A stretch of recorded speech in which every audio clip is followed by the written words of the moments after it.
So we are doing 5.2, which is adding and subtracting polynomials. I think that we're going to go through this pretty quickly because I accidentally kind of taught you that in the last section anyhow. But let's take a look at, I guess, maybe some examples that are a little more complex than the ones that we saw in 5.1. So if we have, for example, something like negative 5x squared minus 3, and we're adding that binomial to this trinomial, 4x squared, that does not look good, 4x squared minus 2x plus 3. So I do have these in brackets, but technically, do I need to have these two different polynomials in brackets? No, the reason it doesn't matter is because we have a plus sign in between them. If I changed it to a minus sign in between them, do I need the brackets? Yeah, do we get that subtle difference between them?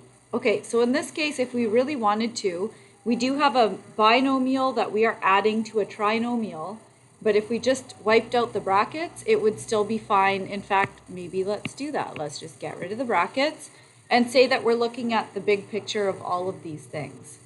Step number 1, we kind of did in 5.1, we want to look for the like terms. So this and this are like terms. Everybody good with that? And it makes sense? So if it's like I'm counting up how many x squares I have. So I'm going to write x squared here. And this is practice of working with integers. So if I have negative 5, and I'm adding 4 to it, where do I end up on the number line? Yeah. Negative 1. Everybody agree with that and understand that? But when we have negative 1x squared, do we need to write the 1? So this just becomes negative x squared. So far, so good? Moving on, our next term, because you know how we want to write it in descending order, so which part should I go to next? Yeah, the minus 2x. Everybody good with that? When we are keeping track of so many different terms, as a rule, the sign, so the plus or minus sign to the left of the term, it stays with that term. So we know that this is all minus 2x. So here I can write minus 2x. And then we move on to the next term, which is the minus 3 and the plus 3. What happens if you have minus 3 and a plus 3? They just cancel. So those are actually gone. It's 0. So this is what we end up getting as our answer in the end. So there's our end result. If we don't really need to, but if we were going to name it, what is that thing? Yep. Second degree binomial. We're all good with that by now? With naming it, knowing the vocabulary, knowing the coefficient, the exponent, the degree. Good stuff. Okay, so then let's do another one. Let's say we have 3x squared y minus 4xy squared plus 2x squared y minus 3xy squared. So this kind of is just an organizational thing, right? We've talked about the variables, the degrees, like terms, all of that stuff. So we can take a similar approach as to what we did in the last one. If I look at 3x squared y, is there anything else that looks like that? Yeah. Plus 2x squared y. Good? And you see that I'm always keeping that sign to the left of the term with it. So basically, how many x squared y's do I have when I collect them together? We have 5 of them. Everybody good with that? If there's a whole bunch of stuff going on, maybe you want to cross them off to know that you've dealt with it and you're done with it. Whatever helps you to stay organized and to keep track of things. Because what I find often is that students know how to do this stuff, but you're trying to go so quickly that you miss out on steps, and it's pretty easy to leave off a variable or to leave off an exponent. So make sure that you're keeping things organized. minus 4xy squared and minus 3xy squared. So how many xy squares do we have? We had minus 4 and we subtracted another 3. How about somebody new? Yeah. Minus 7. Thank you. Everybody good with that? Are we done? Is there anything else we could do to simplify, or are we done? We're done. So that's our end result. We have fully simplified it and we're good to go. And I just want to show you that this can show up in different forms. So if we have negative 5y squared plus 2, and we are adding to that negative 3y squared minus 4.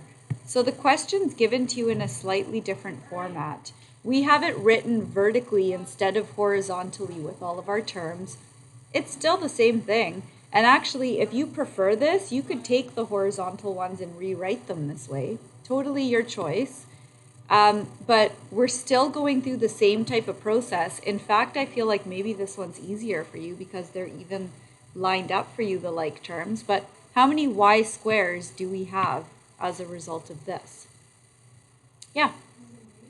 Negative 8. Everybody good with that? So you see that year after year, we learn different tools or skills, and then we build on them the next year, because once upon a time you just learned how to add and subtract integers. Actually, we practiced that the first chapter in this course. And now we're adding that on to the variables and degrees and all the other stuff going on. Okay, how about the plus 2 plus minus 4? Yeah. Negative 2, good. So we'd get this as our end result, negative 8y squared minus 2. So even if it's written vertically, we're good? Yes, Hiva?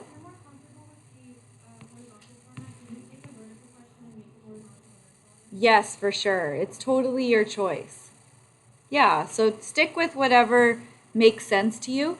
I would say, though, I do want you to practice some of these just because I think it's good or helpful to practice the different ways. But after that point, when you feel like you know how to do it, if you want to switch them to horizontal, no problem. Okay, so let's take a look at 3x squared plus 2x minus 3. And we're going to subtract from that negative x squared minus x plus 2. So the thing is, like, this is pretty similar to what we did, but there's an additional step in here. When you are dealing with negatives, what do you need to do or keep track of? So this time, do I need the brackets there? Yeah, the first set of brackets, not really, it doesn't matter. The second set have to be there because what's important to note about this minus sign? If I want to take away the brackets, what do I need to do with that minus sign? Yeah, we want to multiply everything inside by this minus. Like, really, in reality, you can't have a minus sign hanging out by itself. So what is that actually representing? Minus, it's like a minus 1, right? We would have to distribute. You're going to hear me use that word a lot. We're going to distribute the minus 1 by multiplying it here, here, and here. So we're going to rewrite this to say 3x squared plus 2x minus 3, and this would become plus x squared plus x and then minus 2. So far, so good? And then you see that the rest of it is starting to look a lot like the stuff that we did in the previous questions. So let's collect our like terms. How many x squares do we have? You can just call it out. Anyone? 4x squared.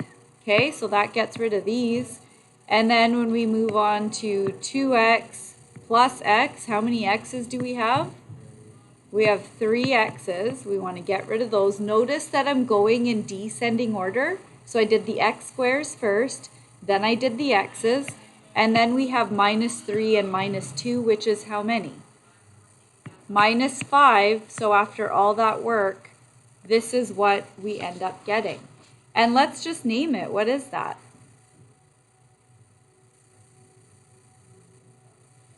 Second degree trinomial. We're pretty good with that by now.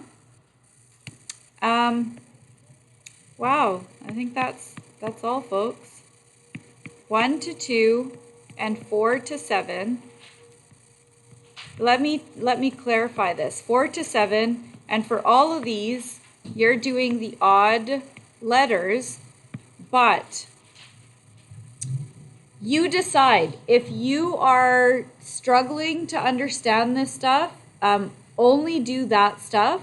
Only do this that I've assigned. If you feel like you've got this, you understand it, then go past number 7 and do the questions that are at the end as well. And or you could even do this. If you're feeling really good about this, instead of odd letters, you could just do like ACE and then skip ahead to 8, 9, 10.